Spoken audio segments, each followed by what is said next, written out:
vais vous lire les textes que Marc a choisis pour donc ce moment de prédication. Les deux textes sont dans 1 Jean chapitre 4 verset 8, vous connaissez je pense par cœur, mais je vais quand même le lire.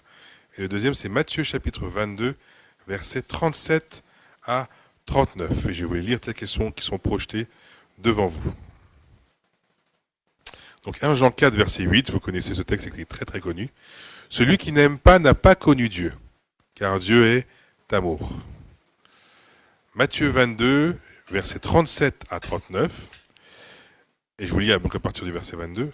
Et l'un d'eux, docteur de la loi, lui fit cette question pour l'éprouver. Maître, quel est le plus grand commandement de la loi? Jésus lui répondit, tu aimeras le Seigneur ton Dieu de tout ton cœur, de toute ton âme et de toute ta pensée. C'est le premier et le plus grand commandement. Et voici le second qui lui est semblable, tu aimeras ton prochain comme toi-même. Voilà, que Dieu bénisse avec toi cette parole. Et je laisse la parole à Marc sans transition.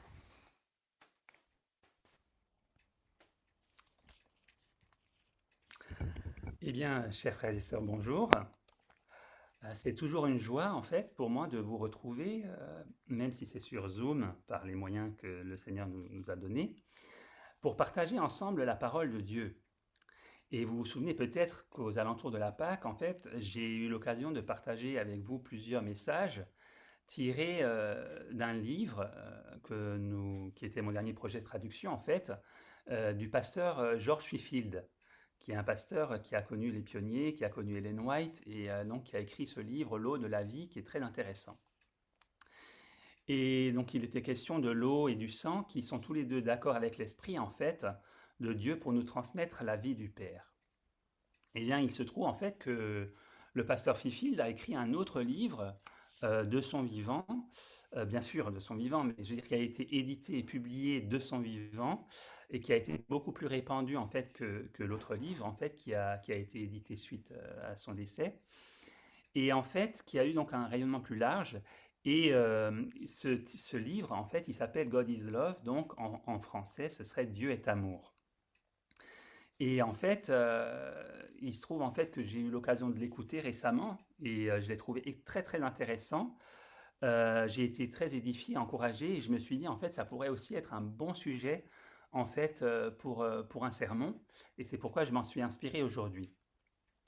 Donc voilà, par la suite ce sera un projet bien sûr aussi de traduction parce que c'est un excellent livre qu'on voudra partager. Mais sans plus tarder aujourd'hui, je vous propose de rentrer dans le vif du sujet en vous posant donc la question centrale. En fait, la question que je vous pose, en fait, c'est quelle est la plus grande bataille qui se déroule dans l'univers? Alors, certains répondraient, en fait, c'est le grand conflit entre le bien et le mal. Je pense que ce serait probablement la majorité d'entre vous, et ils auraient raison. D'autres diraient aussi, c'est la lutte entre le Christ et Satan, et ils auraient tout aussi raison. Mais permettez-moi d'aller plus loin. La véritable question du grand conflit n'est pas d'abord de savoir qui est le plus puissant dans l'univers, car personne n'a jamais sérieusement cru que Satan pouvait être plus puissant que Dieu. La véritable question est d'une toute autre nature et concerne en fait le caractère de Dieu. Quel est le caractère de Dieu? Peut-on lui faire confiance? Est-il réellement aussi bon qu'il le prétend? Aime-t-il véritablement ses créatures? Voilà les questions en fait qui se posent et qui traversent en fait toute l'écriture. Donc lorsque nous ouvrons notre Bible dans la Genèse, nous découvrons, euh, nous découvrons que le premier mensonge qui a été prononcé sur cette terre ne concernait pas l'existence de Dieu en fait. Parce que Satan n'a jamais dit à Ève, en fait Dieu n'existe pas. Son affirmation était bien plus subtile. Il lui suggérait, Dieu ne veut pas ton bonheur. Il te cache quelque chose car il sait que si tu manges de cet arbre, ben, tu deviendras semblable à lui. Autrement dit, le serpent a suggéré Dieu est égoïste.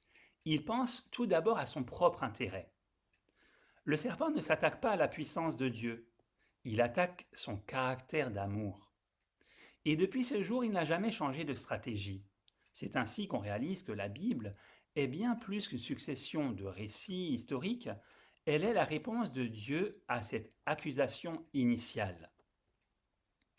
Que ce soit les prophètes, les psaumes, les miracles, les évangiles ou même les scènes de la croix, toutes ces choses que contient la Bible ne répondent qu'à une seule question.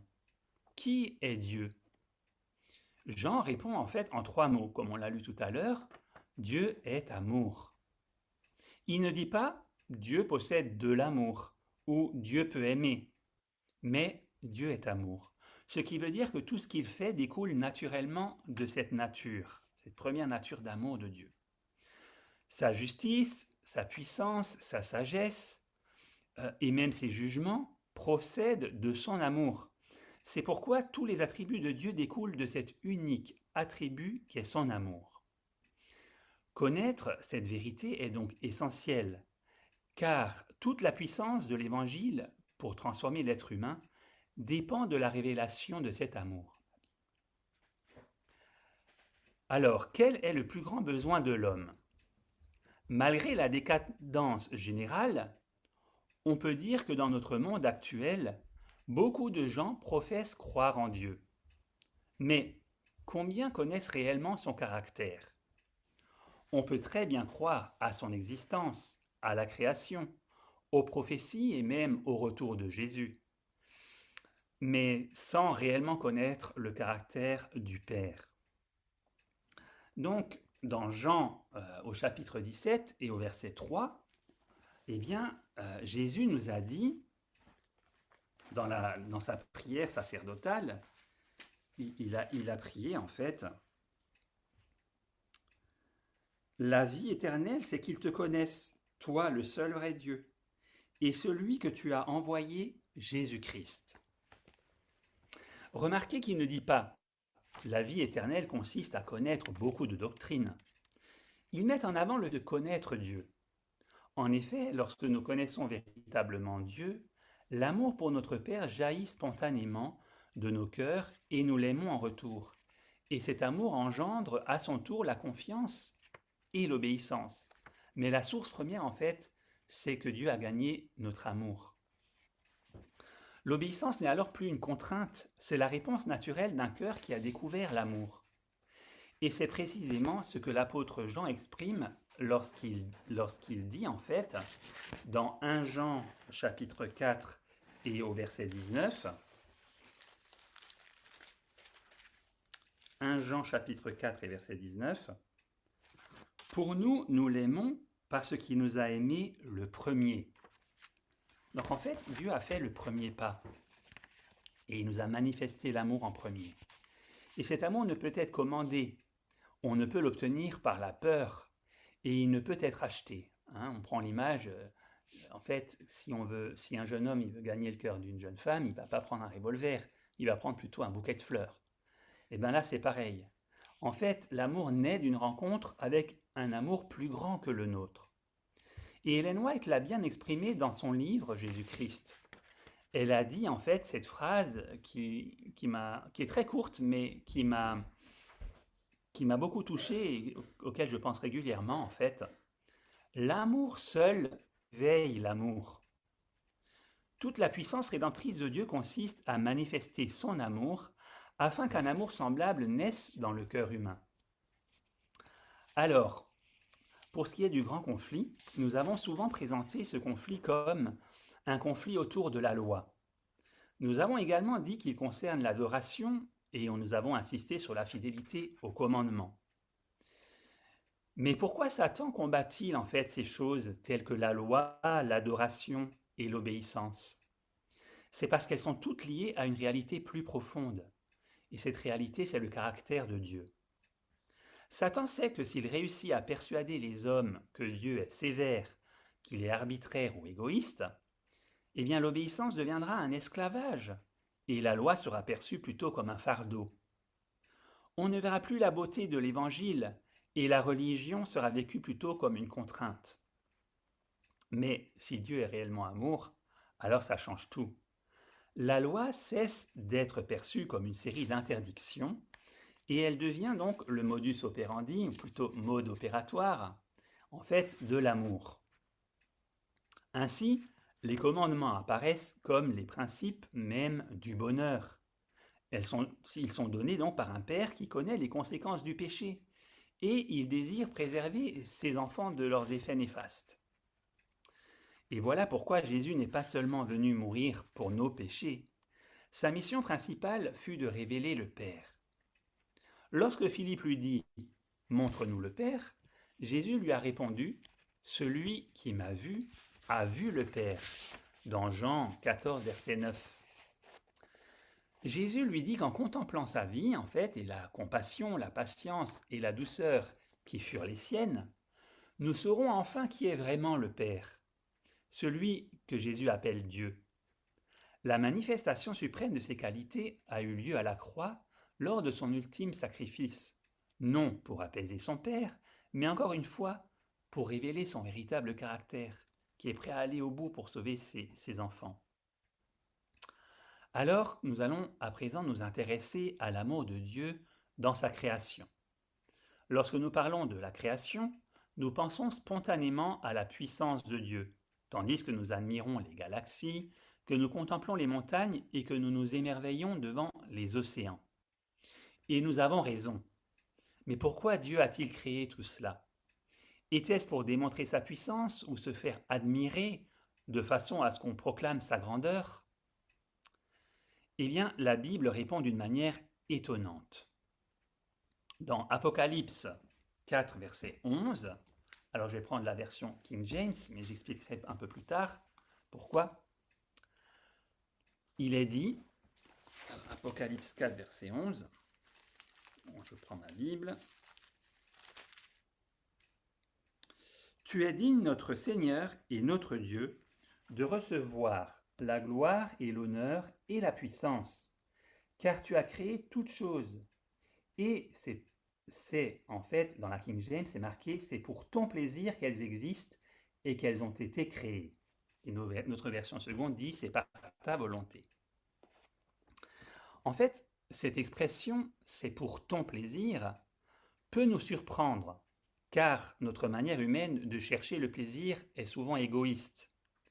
Et c'est peut-être la raison aussi pour laquelle je n'ai trouvé aucune traduction française du mot grec téléma, qui a choisi la signification plaisir plutôt que volonté, car on peut traduire des deux manières. Et il est vrai qu'on pourrait penser, Dieu aurait-il créé l'univers pour se faire plaisir? Peut-être bien, mais le plaisir de l'amour n'est jamais égoïste. L'amour trouve sa joie en se donnant, en rendant heureux celui qu'il aime et en recevant librement son amour en retour. Donc dans ce sens-là, ce n'est pas un problème.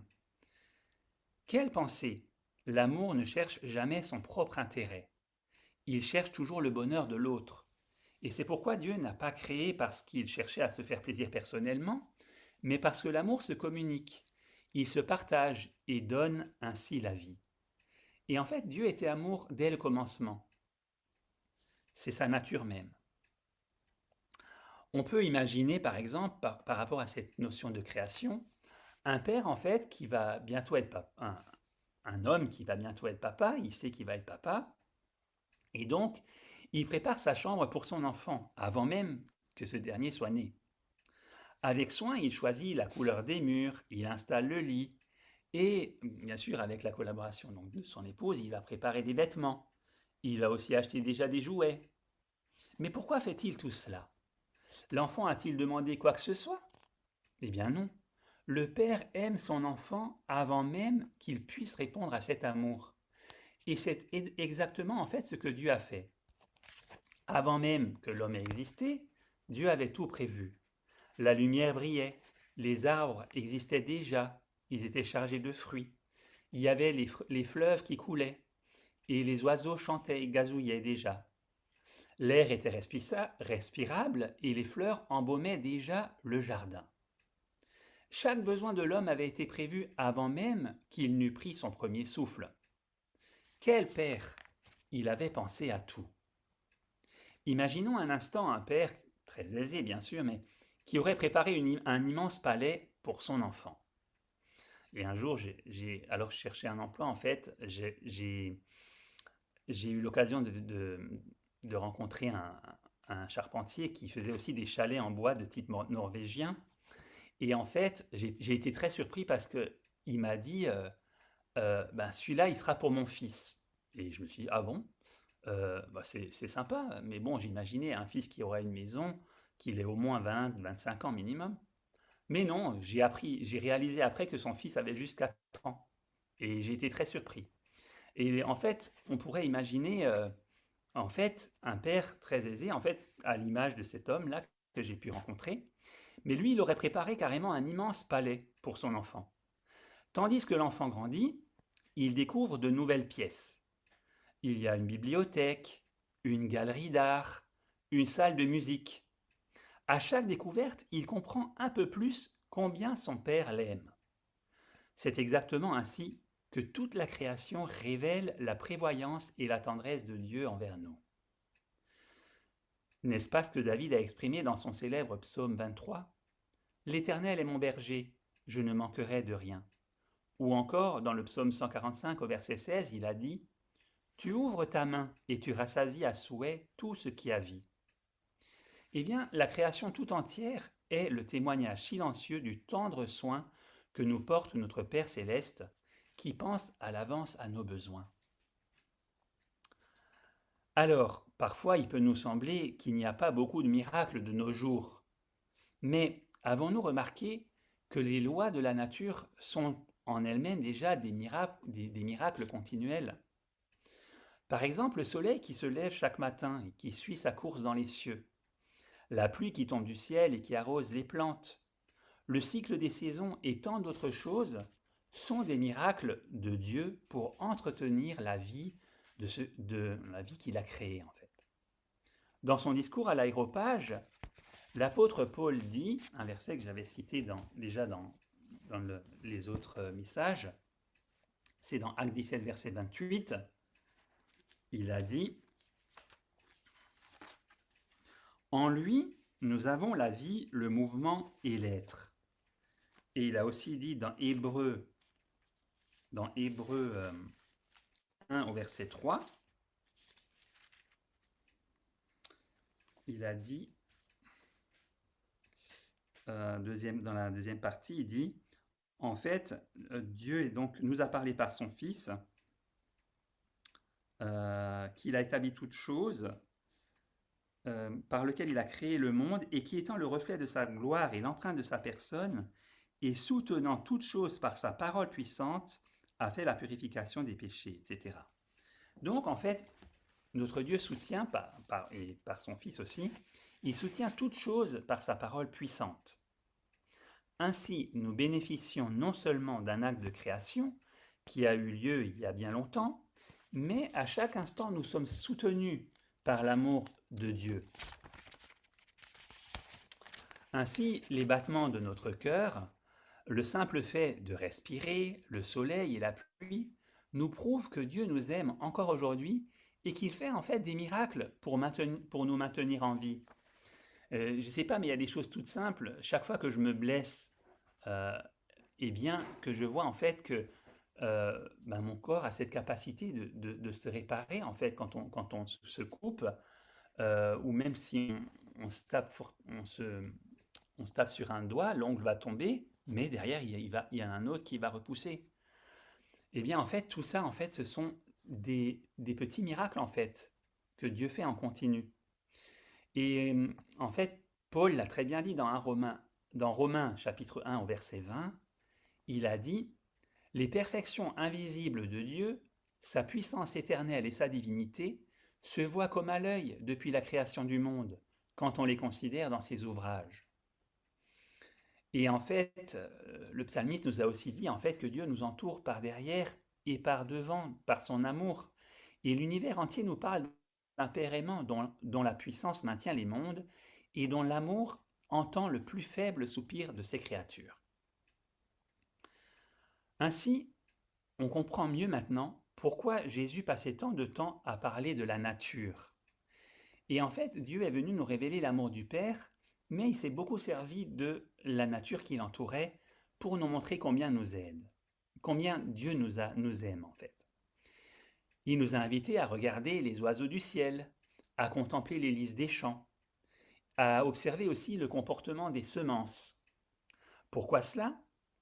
Parce que la création entière contient de nombreuses paraboles et reflète le cœur du Père comme dans un miroir. On a parlé aussi beaucoup du miroir en fait. Eh bien la nature c'est comme un miroir qui nous renvoie en fait tout cet amour que Dieu nous porte. Même la vigne et le figuier avaient une signification spirituelle.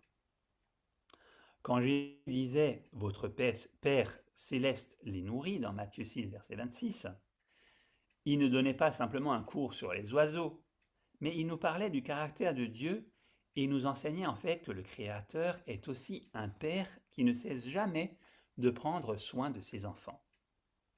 Alors, si nous avons parfois l'impression que Dieu est silencieux et que nos prières n'ont pas beaucoup d'effet, nous pouvons considérer les fleurs des champs, les oiseaux du ciel et le soleil du matin comme autant de preuves que Dieu ne nous a pas oubliés. Tandis que nous sentons notre cœur battre, nous pouvons dire avec le psalmiste dans Psaume 100 au verset 5, « Le Seigneur est bon, sa bonté dure à toujours. » Notre Dieu nous parle toujours de son amour et de sa fidélité envers nous, pourvu que nous soyons prêts à l'écouter et à entendre ce qu'il nous dit au travers de sa création. Alors, on peut se poser la question, si la création révèle clairement l'amour du Père, comment se fait-il que tant d'hommes ont fini par avoir peur en fait de Dieu? Comment le Dieu que Jésus appelle notre Père est-il devenu, dans l'esprit de tant de gens, un juge sévère, lointain et impitoyable? Et c'est là que commence en fait l'œuvre la plus subtile de Satan et son plus grand mensonge, qui a été de chercher en fait de chercher à défigurer le véritable caractère de Dieu. Alors nous allons à présent nous intéresser au début en fait à la racine du péché. La Bible nous enseigne que le péché en fait n'a pas commencé sur la terre, lorsqu'Adam a mangé du fruit défendu, ou lorsqu'Ève a écouté le serpent. Avant l'existence de notre monde, le regard d'un être parfait sur son Créateur se mit à changer. Et le prophète Ézéchiel nous en parle bien de cet ange déchu dans Ézéchiel au chapitre 28. Alors si on prend le livre dans Ézéchiel, chapitre 28, au verset 15, il nous est dit, alors tout le texte à partir du verset 11 nous parle en fait de ce chérubin protecteur aux ailes déployées qui était en fait glorieux. Et au verset 15, il est dit, « Tu as été intègre dans tes voies, depuis le jour où tu fus créé, jusqu'à celui où l'iniquité a été trouvée chez toi. » Alors ça, c'est un mystère. On se demande, comment cela a-t-il pu se produire? Comment le péché a-t-il pu naître dans un univers aussi parfait? Si l'on regarde bien, on voit que le péché n'est pas né d'une mauvaise action, mais qu'il est plutôt né en fait d'une mauvaise pensée. Un jour, Lucifer se mit à soupçonner Dieu, ce qui l'a petit à petit conduit à interpréter ses actions sous un mauvais jour. Et c'est ainsi qu'il finit par présenter Dieu aussi aux anges sous un faux jour. Avant de devenir un meurtrier, il est devenu un calomniateur, au point qu'il est appelé, dans Apocalypse 12, verset 10, l'accusateur de nos frères. Remarquez bien ce mot, accusateur.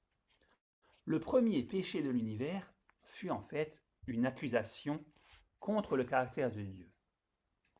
Et c'est pour ça, lorsque nous parlons de Dieu, de Jésus, de ses messagers, eh bien, soyons toujours prudents, parce qu'en fait, eh bien, la première racine en fait du péché a été simplement un soupçon, a été une accusation envers le Seigneur. Alors, On comprend mieux maintenant pourquoi, lorsqu'il s'adressa à Ève, en fait, le serpent n'a pas directement commencé à nier l'existence de Dieu, mais il a, il a cherché en fait à insinuer un, un- un- un doute, à faire naître un doute dans l'esprit d'Ève quant à la bonté et à l'altruisme de Dieu. Et nous retrouvons toute cette histoire dans Genèse au chapitre 3. Toutes ces petites phrases du serpent telles que Dieu a-t-il réellement dit vous ne mourrez point ou Dieu sait que le jour où vous en mangerez, vos yeux s'ouvriront. Eh bien, toutes ces paroles suggèrent que Dieu voulait cacher quelque chose et il voulait priver l'homme et la femme d'un bonheur légitime. On a soudainement l'impression que Dieu veut protéger son autorité par la force et il a suffi de quelques phrases pour ne plus voir en fait Dieu comme un père aimant. C'est à présent un souverain qui craint de partager ses prérogatives. Et c'est là, mes amis, que se trouve le véritable poison du péché. En fait, on finit par regarder Dieu sous un autre jour et se dire que finalement ses intentions ne sont pas aussi louables qu'on aurait pu l'imaginer, et ni ses motifs d'ailleurs. Le serpent n'a pas changé le caractère de Dieu, mais il a changé la manière dont Dieu le percevait. Et dès que son regard a changé, sa confiance a disparu, ce qui l'a directement conduit à désobéir à Dieu. Le but final de Satan fut atteint lorsque la communion entre Dieu et sa créature eut finalement disparu. Et c'est là, Satan, en fait, son travail, c'est toujours ça. C'est détruire les relations. Et souvent, il nous offre une contrefaçon. Il nous donne l'impression, et aujourd'hui on le voit aussi avec tout ce qu'on nous propose. Alors on a eu l'arrivée en fait d'abord de la radio, la télé, ensuite les réseaux sociaux. Maintenant, on a une intelligence artificielle avec qui des gens parlent. Il y a même des gens qui tombent amoureux de ces algorithmes. Et en fait, tout ça, c'est des pièges pour qu'on n'ait plus de relation, ni avec Dieu, ni d'ailleurs les uns avec les autres. Donc, euh, le péché n'est pas d'abord une désobéissance, mais la désobéissance est plutôt le fruit visible d'une confiance qui a été perdue, qui a été rompue. On dit souvent que Jésus est venu mourir pour nos péchés, ce qui est tout à fait vrai, mais pourquoi la croix a-t-elle été nécessaire? Ils sont nombreux à penser que le but de la croix était de faire changer Dieu, en quelque part de l'apaiser envers nous.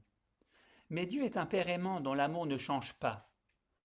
Vous savez ce que dit Jacques, chapitre 1 et au verset 17. Il n'y a en lui pas une seule ombre de variation. Alors, déjà, une variation, ça pourrait être une variation infime, mais là, il n'y a même pas l'ombre d'une variation. Alors, pourquoi la croix? La croix fut nécessaire parce que nous avions besoin de changer. Jamais Jésus n'a dit « Je suis venu sur la terre pour rendre mon Père plus miséricordieux ».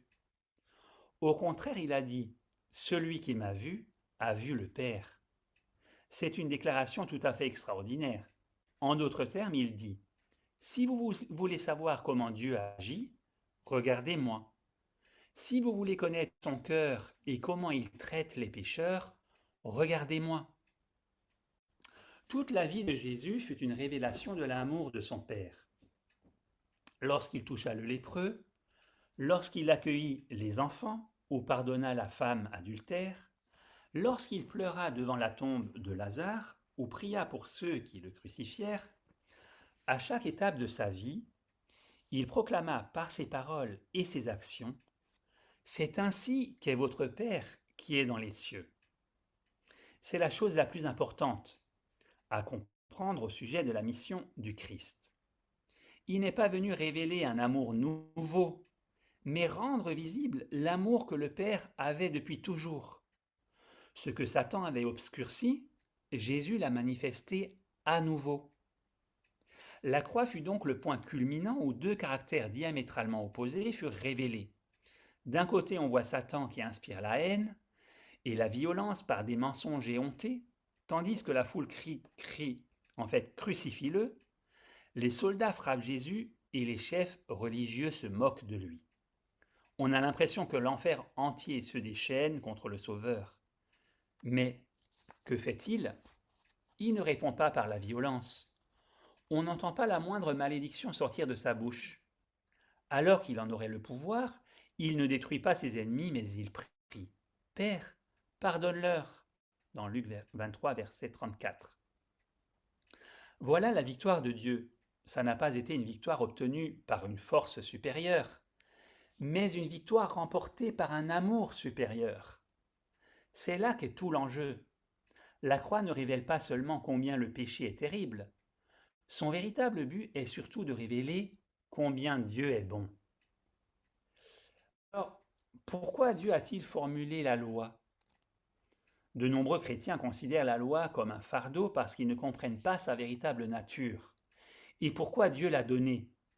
Ils opposent le Sinaï au calvaire, parce qu'ils imaginent que la loi est une série d'ordres arbitraires. C'est comme si Dieu disait « Fais ceci parce que je suis le plus fort ». Mais un père qui aime son enfant agit-il ainsi? Une mère interdit-elle à son enfant de toucher le feu simplement pour exercer son autorité? Bien sûr que non. Elle le fait parce qu'elle en connaît les conséquences. Et son interdiction est une expression d'amour. Il en est même de même pour Dieu. Ses commandements ne sont pas des exigences d'un souverain susceptible, mais plutôt les conseils d'un père qui connaît le chemin de la vie. Dieu n'a pas imposé ses lois pour manifester son droit à dominer les hommes, mais pour assurer le bonheur de tous les membres de sa famille. Ces lois reposent sur des principes éternels, aussi immuables que les lois qui gouvernent l'univers. Alors on va s'intéresser aux 10 commandements, qui sont plutôt 10 révélations du caractère de Dieu. Une question très personnelle se pose à nous, tandis que nous considérons toutes ces précieuses vérités. Comment voyons-nous Dieu? Nous sentons-nous plutôt repoussés suite à une chute ou à un échec? Imaginons-nous un père impatient, ou plutôt un père qui court à notre rencontre, comme dans la parabole du fils prodigue? Lorsque nous lisons les 10 commandements, y voyons-nous 10 interdictions, que personne ne comprend en fait, ou plutôt 10 promesses de ce que l'amour de Dieu veut accomplir dans une vie entièrement remise entre ses mains? Notre réponse à ces questions déterminera toute notre vie chrétienne, car nous tendons toujours à ressembler au Dieu que nous adorons. Si nous croyons en un Dieu sévère et rempli de soupçons envers les hommes, notre religion deviendra sévère et nous soupçonnerons Dieu et notre prochain de toutes sortes de méchanceté. Mais si nous contemplons le Christ, alors peu à peu, nous serons, comme le dit 2 Corinthiens 3, verset 18, transformés en la même image, de gloire en gloire. C'est ici le véritable secret de la sanctification. On ne cherche pas d'abord à faire des efforts pour devenir meilleur, mais on contemple le caractère de Jésus jusqu'à être transformé par son amour. Alors, si Dieu est réellement amour, que représente sa loi? Est-elle une sorte de code juridique ou bien est-elle la révélation écrite de l'amour même de Dieu? Alors nous allons voir à présent en fait que le Sinaï et le Calvaire sont une seule et même révélation. Revenons à l'image que nous avons de Dieu lorsque nous le considérons tel qu'il s'est manifesté d'abord au Sinaï, puis au Calvaire. Ces points de vue nous donnent des impressions contrastées de son caractère, pour ne pas dire franchement opposées, en tout cas pour certains d'entre nous. Le Dieu du Sinaï semble enclin à vouloir commander et imposer ses lois par une justice sévère, tandis que le Dieu du Calvaire semble prompt à pardonner et à exercer sa nature d'amour agapé. Et c'est pour ça que souvent dans le monde chrétien, on a tendance à dire, comme dans la Trinité, il y a 3 en un Dieu, en fait, au Calvaire, au Sinaï, c'est Dieu le Père, et au Calvaire, c'est Dieu le Fils. Ils représentent tous des aspects différents, en fait. Mais non, Dieu est le même et Jésus a parfaitement révélé le Père. Donc, le Dieu du Sinaï, lui, semble vouloir commander, imposer ses lois, tandis que le Dieu du Calvaire, donc, semble vouloir pardonner et exercer l'amour agapé. C'est comme si Dieu avait changé et que le Père de l'Ancien Testament était devenu doux dans le Nouveau Testament. Mais la Bible ne connaît qu'un seul Dieu et non pas deux ou trois. Et Malachie 3, verset 6 nous dit « Car je suis l'Éternel, je ne change pas. » Et Jacques ajoute, comme on l'a vu avant, « Il n'y a en lui ni changement ni ombre de malédiction. » Que ce soit au Jardin d'Éden, au Sinaï, au Calvaire ou dans la Nouvelle Jérusalem, Dieu est toujours et sera toujours le même. Alors, pourquoi avons-nous parfois l'impression que la loi et l'Évangile s'opposent ?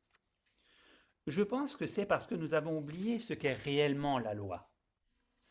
La question qui se pose est donc, la loi est-elle plutôt un règlement ou une révélation ? Lorsque Dieu prononça les 10 commandements, que faisait-il réellement ? Établissait-il un code juridique ou bien révélait-il son propre caractère ? Écoutons la réponse de Jésus au docteur de la loi lorsqu'il lui demanda « Quel est le plus grand commandement ?» Et c'est le texte donc qui nous a été lu au début, en introduction.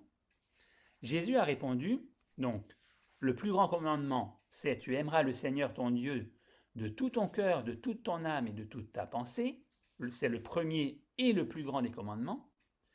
Et le second qui lui est semblable, tu aimeras ton prochain comme toi-même. Et ensuite il rajoute, de ces 2 commandements dépendent toute la loi et les prophètes. Quelle réponse magnifique! Jésus nous dit que toute la loi et les prophètes, en fait, dépendent de l'amour, puisque ces commandements, c'est aimer aimer Dieu, et 2, aimer son prochain. Alors pourquoi, en fait, la loi et les prophètes dépendent de l'amour ? Parce que Dieu est amour. La loi n'est donc pas quelque chose d'extérieur à Dieu, mais elle est l'expression de ce qu'il est profondément, intérieurement. Chaque parole, chaque trait de cette loi, de l'amour, en fait, procède de l'amour et ne demande rien d'autre que ce que l'amour lui-même inspire. La loi est accomplie lorsque ce même amour naît dans notre cœur et se répand vers Dieu et vers les autres. Quelle pensée profonde! Ainsi, la loi ne demande jamais autre chose que l'amour. Alors la question qui se pose, c'est que, en fait, pourquoi Dieu a-t-il dit « Tu ne feras pas ceci, tu ne feras pas cela » ? Ça paraît quand même quelque chose d'ennuyeux. Prenons par exemple le 6e commandement. « Tu ne tueras point ». Dans ce commandement, Dieu exprime qu'il aime la vie et il veut la préserver. Le 7e commandement dit aussi « Tu ne commettras point d'adultère ». Ici, Dieu exprime en fait qu'il est fidèle et il souhaite en fait la fidélité et le bonheur pour tout le monde. Et aussi au cœur du mariage. Il ne veut pas qu'il ait la souffrance de se sentir trahi, de se sentir abandonné. Tout comme lui est amour et qu'il est fidèle, il veut que les hommes puissent connaître cette fidélité. Le 8e commandement nous dit « Tu ne déroberas point ». Eh bien, souvent je dis « s'il n'y avait pas de voleurs, on n'aurait pas besoin de toutes ces clés, ces serrures sur nos maisons, sur nos voitures, sur tout ce qu'on a, il faut avoir des clés, souvent on les perd. » Eh bien, Dieu, il voudrait un monde où le bien d'autrui soit respecté, où on n'a plus besoin de toutes ces serrures et ces verrous, car on peut avoir confiance en l'autre. Il y a aussi le 9e commandement qui dit « Tu ne porteras point de faux témoignages ». Eh bien ici, Dieu nous dit qu'il est un Dieu de vérité. Il souhaite aussi que nous puissions nous faire confiance les uns aux autres. Et que dans ce monde où tout le monde obéirait à ces commandements, eh bien, on pourrait croire, tout le monde, même aujourd'hui sur Internet, on voit il y a plein de pièges. Et aujourd'hui, on nous dit même au téléphone, il faut faire attention parce qu'on va bientôt pouvoir imiter nos voix et nous faire croire des mensonges. Eh bien, si les commandements étaient respectés, eh bien on se sentirait beaucoup plus heureux, et c'est ça le but de Dieu. On se sentirait aussi aimé. Récemment, par exemple, j'ai appelé parce qu'on m'avait dit, je vous rappellerai quand telle et telle commande serait passée, serait envoyée. Euh, et en fait, euh, donc j'ai rappelé une fois, deux fois, et chaque fois c'est ah ben oui, ben vous rappelez. Et la dernière fois, je vais appeler, je vais parler à mes collègues, ça faisait 10 jours. Et en fait, je me suis rendu compte que ben non, rien, c'était que du mensonge. La personne m'a laissé attendre 25 minutes, et puis au bout de 25 minutes, je me suis dit, ben non, il n'y a rien derrière. Et ben dans un monde où on peut faire confiance à la parole de l'autre, déjà, ben, on dirait que la vérité, et on pourrait dire, ben, même si j'attends une heure, je sais que la personne reviendra. Donc on voit que chaque commandement est comme une fenêtre ouverte sur le cœur du Père. Les commandements nous disent non seulement comment vivre, mais elles nous informent surtout sur qui est Dieu. C'est ainsi que David pouvait dire, dans Psaume 119, verset 137, « Tu es juste, ô Éternel, et tes jugements sont équitables. » Et dans le Psaume 119, au verset 142, il a dit, « Ta loi est la vérité. » La loi est donc la transcription écrite du caractère de Dieu. Et Jésus en est la transcription vivante. C'est pourquoi il n'existe aucune contradiction entre Jésus et la loi. On va reprendre cela sous un autre angle pour bien comprendre ce sujet de la révélation du caractère de Dieu en Christ quant à la loi du Sinaï. Réfléchissons un instant à la vie du Christ sur la terre. Qu'a-t-il fait d'extraordinaire et quels traits de caractère a-t-il manifesté? On apprend par les évangiles qu'il guérissait les malades, qu'il pardonnait aux pécheurs, qu'il accueillait les enfants sur ses genoux et qu'il supportait les injures, au point qu'il finit par donner sa vie sur la croix. Alors, posons-nous cette question fondamentale. Jésus a-t-il jamais fait plus que ce que la loi exigeait? La réponse est évidente. C'est totalement impossible. Car si Jésus avait fait plus que la loi, cela signifierait que la loi n'était pas parfaite. Or, David déclare dans Psaume 19 au verset 7, « La loi de l'Éternel est parfaite, elle restaure l'âme. » En d'autres termes, la vie du Christ n'ajoute rien à la loi et elle ne peut rien y ajouter. Son but est de la rendre visible et de montrer ce qu'est une vie entièrement gouvernée par l'amour. Ainsi, la vie du Christ est la loi de Dieu manifestée. Et on avait parlé la dernière fois de la foi aussi, qui est donc en fait l'assurance des choses qu'on espère et en fait la révélation de celles qu'on ne voit pas. Et bien en fait là la vie du Christ, c'est aussi la révélation et la manifestation en fait de la loi de Dieu qui est son caractère.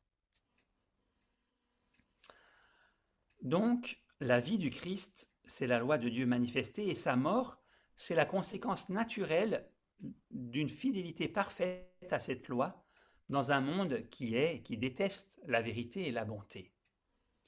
N'est-ce pas merveilleux de comprendre tout cela? Jésus n'est pas venu remplacer la loi, il est venu lui donner un visage. Lorsque nous regardons à Jésus, nous découvrons enfin ce que signifie le mot aimer. Alors, nous allons chercher à présent ce qu'est le secret de l'obéissance. Si nous obéissons par peur, par devoir ou dans l'espoir de mériter le ciel, nous ne pourrons pas obtenir la véritable justice par ces moyens. L'apôtre Paul écrit dans Romains 13, les versets 8 à 10. Je vous invite à prendre dans vos Bibles ces versets. Romains 13, les versets 8 à 10.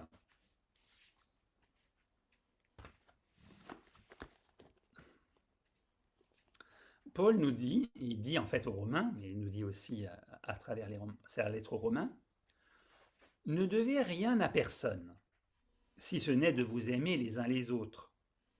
Car celui qui aime les autres a accompli la loi.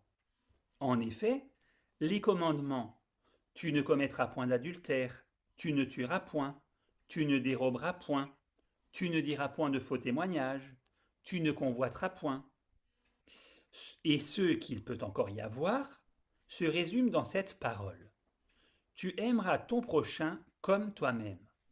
L'amour ne fait point de mal au prochain. L'amour est donc l'accomplissement de la loi. Et je pourrais dire qu'en ces quelques versets, en fait, tout le sermon est résumé. Et en fait, c'est ce que nous enseigne la Bible tout clairement, en fait, si on l'étudie. Et en fait, Jean a rajouté « Nous l'aimons parce qu'il nous a aimés le premier ». Ces passages nous permettent de mieux comprendre l'ordre que nous enseigne l'Évangile. Dieu nous aime en premier, je découvre ensuite son caractère d'amour et mon cœur en est touché, et cela me conduit enfin à l'obéissance selon Dieu, qui, loin d'être une monnaie d'échange pour gagner le ciel, est plutôt une réponse à son amour, semblable à celle d'un enfant qui court spontanément vers son père parce qu'il se sait aimé. Loin de supprimer l'obéissance, l'amour en est donc la source et le moteur. Le prophète Ésaïe déclare dans Ésaïe 51 au verset 7 « Écoutez-moi, vous qui connaissez la justice, peuple qui avez ma loi dans votre cœur. » Si on lit attentivement ce verset, il en ressort que la justice, c'est la loi qui est écrite dans le cœur. Et qu'est-ce que cette loi ? On a vu précédemment que cette loi, c'est l'amour. Alors qu'est-ce que la justice ? La justice, c'est l'amour de Dieu qui est devenu la vie même du croyant. C'est pourquoi le Seigneur promet dans la Nouvelle Alliance, il dit, alors comme on comprend la Nouvelle Alliance, en fait, c'est plus moi qui vais faire, mais c'est Dieu qui va agir en moi. On le voit dans Jérémie 31, verset 33. « Je mettrai ma loi au-dedans d'eux, je l'écrirai dans leur cœur. » Et on voit là donc un parallélisme avec une virgule, où en fait on redit la même chose, mais de deux manières différentes. Donc, écrire la loi dans le cœur, c'est écrire donc la loi dans le cœur, c'est simplement mettre la loi dans les enfants de Dieu. Dieu ne se propose pas simplement de nous donner plus de force, mais il veut transformer notre cœur. Ainsi, l'Évangile ne consiste pas seulement à pardonner les pécheurs, mais aussi à former en eux le caractère de Jésus. Alors, pour en faire une application pratique, on peut se poser la question de ce que les hommes voient en nous lorsqu'ils nous regardent vivre. Est-ce uniquement quelqu'un qui observe le sabbat, ou qui connaît très bien les prophéties au point de pouvoir expliquer parfaitement Daniel et l'Apocalypse ? Ou alors découvre-t-il le caractère de Jésus et se sent-il attiré vers le Seigneur à travers nous ? L'Église adventiste a reçu une lumière précieuse sur la loi de Dieu, mais cette lumière atteint uniquement son but lorsque la loi est vue au travers du visage de Jésus. Autrement, nous prenons le risque de défendre la vérité sans refléter celui qui est plein de grâce et de vérité. Or, le monde n'a pas seulement besoin d'entendre parler des commandements, bien que ce soit important aussi, mais il a avant tout besoin de voir ce qu'ils produisent lorsqu'ils sont écrits dans un cœur transformé par l'Esprit. Alors, si Dieu est réellement un Père et si sa loi est l'expression de son amour, si la croix révèle son véritable caractère, pourquoi Dieu permet-il encore la souffrance ? Pourquoi le péché, les larmes et les vallées obscures de notre vie, et pourquoi celles-ci sont-ils encore dans notre vie ? Eh bien, un jour, toute la création reconnaîtra enfin que Dieu est amour. Mais en attendant, permettez-moi de vous ramener au commencement pour mieux comprendre le sujet délicat de la souffrance. Lorsque Dieu créa l'univers, son dessein n'était pas seulement de peupler les mondes. Son dessein était de se faire connaître, non par la contrainte ou la force, mais par l'amour. Toute la création devait être une immense révélation de son caractère, et les anges, tout comme les mondes non déchus, devaient pouvoir y contempler son amour.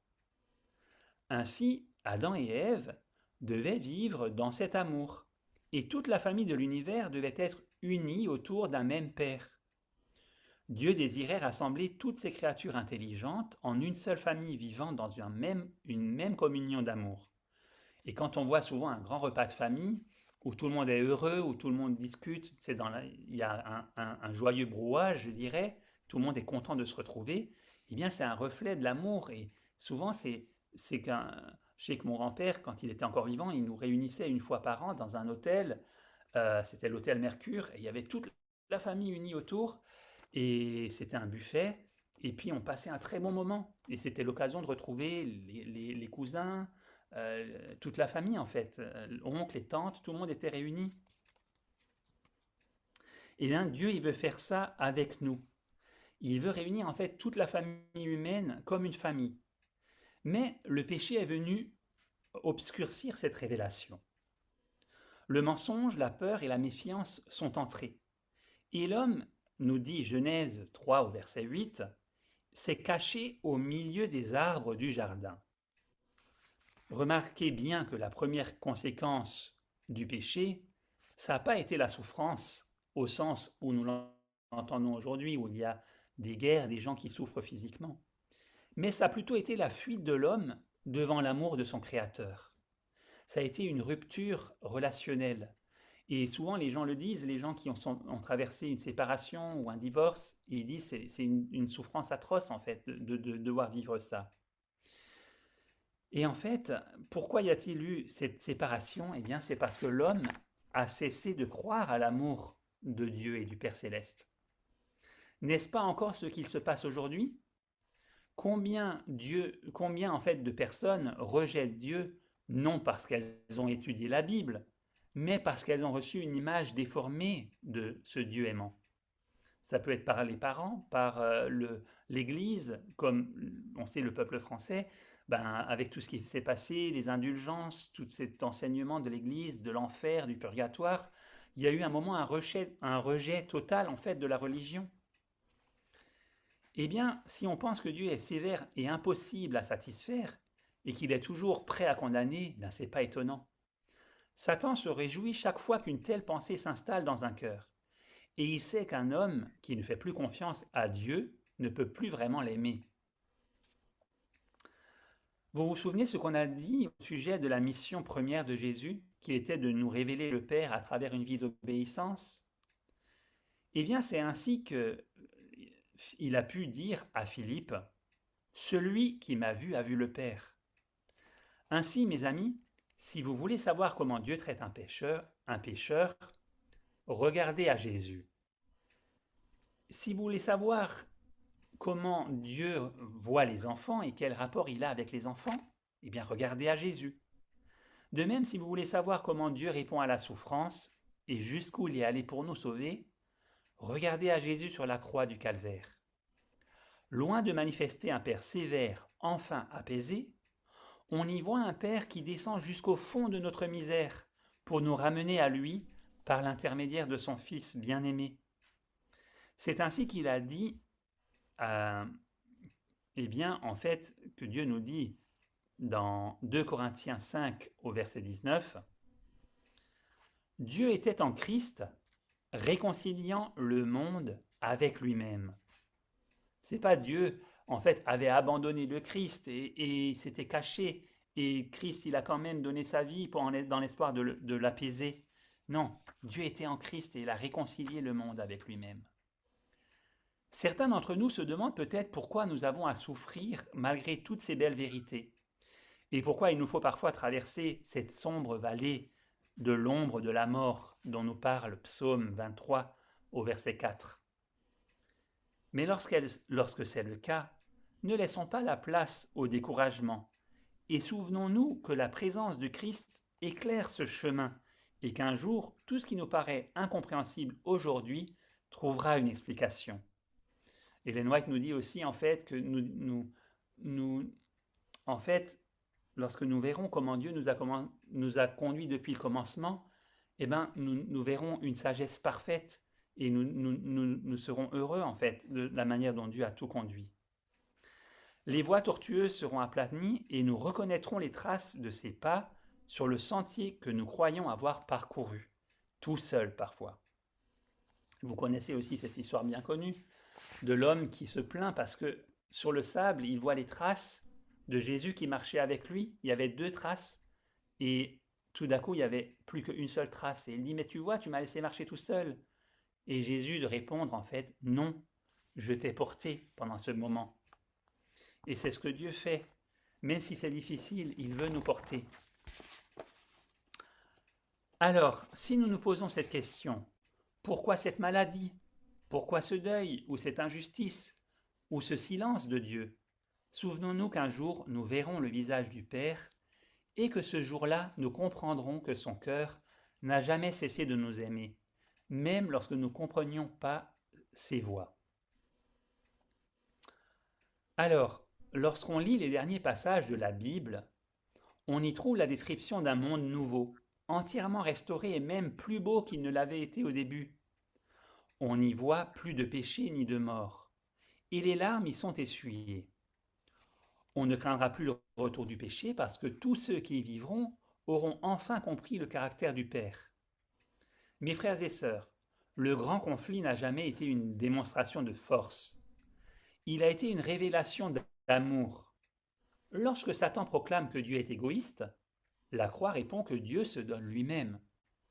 Lorsque Satan accuse Dieu de chercher son propre intérêt, la croix répond que Dieu cherche le salut de ses ennemis.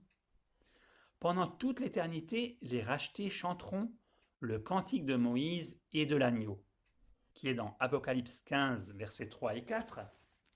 On va le lire. Apocalypse 15, versets 3 et 4. Ils chantaient le cantique de Moïse, le serviteur de Dieu, et le cantique de l'agneau, en disant : Tes œuvres sont grandes et admirables, Seigneur Dieu Tout-Puissant. Tes voies sont justes et véritables, Roi des nations.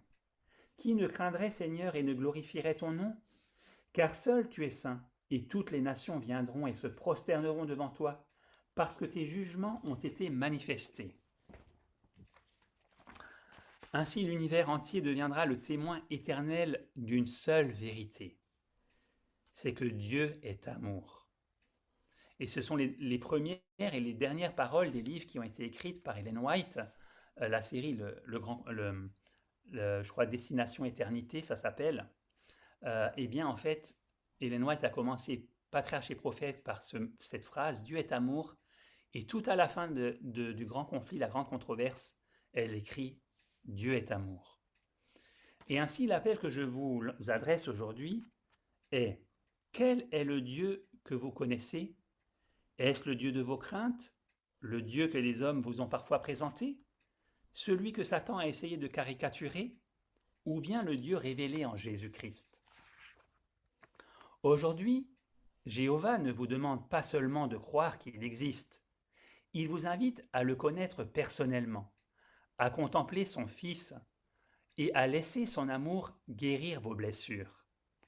Il vous invite à lui faire confiance, même lorsque vous ne comprenez pas encore toutes ses voies. Car c'est cette confiance qui ouvre le cœur à l'action du Saint-Esprit. Et c'est ainsi que la loi cesse d'être gravée sur les tables de pierre pour être écrite dans la vie par l'amour de Dieu répandu dans nos cœurs. C'est ainsi seulement que le monde peut voir non seulement un peuple qui garde les commandements de Dieu, mais un peuple qui reflète le caractère de Jésus-Christ. Alors, lorsque les hommes nous rencontreront, ils ne diront pas seulement « Voilà des chrétiens qui connaissent leur Bible ». Ils diront « Nous avons entrevu, à travers eux, quelque chose de l'amour de Dieu ». Et ce jour-là, le but même de la création commencera à s'accomplir. Que le Seigneur vous bénisse alors que vous contemplez le caractère de Dieu en Jésus, et que son amour puisse se révéler à travers vous dans ce monde jusqu'au jour du retour de Jésus, où il reviendra avec son Père, nous prendre avec lui dans son paradis, où ne sera qu'amour, joie et paix. Amen.